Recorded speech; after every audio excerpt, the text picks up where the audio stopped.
Now suppose I've asked you to find me the line that passes through the point 4, 5 that happens to be parallel to this line. So we see problems like this a lot in Algebra 1. They're pretty typical Algebra 1 questions. We don't need this given line for anything except its slope. What we want is the equation of the line that passes through the point 4, 5. Well, that's 1, 2, 3, 4, 1, 2, 3, 4. It's going to go through this point, our line. I don't know what its slope is. Maybe it looks like this, maybe it looks like this, maybe it looks like this. I don't know. Because I don't know what its slope is until I have found the slope of the given line. This line that's in the box here, all I need to take away from this is its slope. I want my new line to be parallel to that line. I don't know what the slope of that line is yet. You can start doing these in your head. Plan ahead on how you would get that slope. You'd subtract the 2x and then divide by that -4. If you can do that in your head now, great. I still have a little trouble with that, so I'm going to write it out. Minus 2x gives me -4y equals minus 2x plus 9. And then I'll divide by that -4.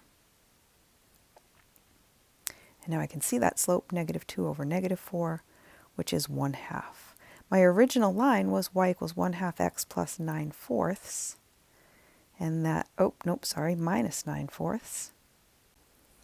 And I don't really need that line. I could put it on the graph. It's a little troubling. -9/4 is -2 1/4 with a slope of 1/2. So I'd end up just below the line each time. But again, I don't really need that original line. What I'm looking for is a line that passes through this big point 4, 5 that has that same slope, which would be up 1 over 2, up 1 over 2. Now, a couple ways we can get the equation of that line.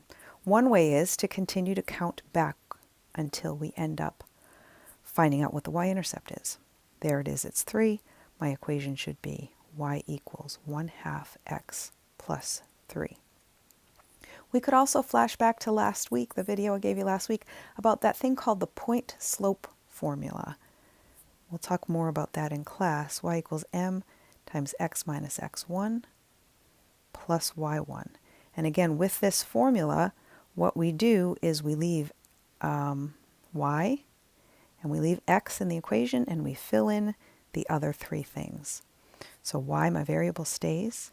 My slope, 1/2. X stays.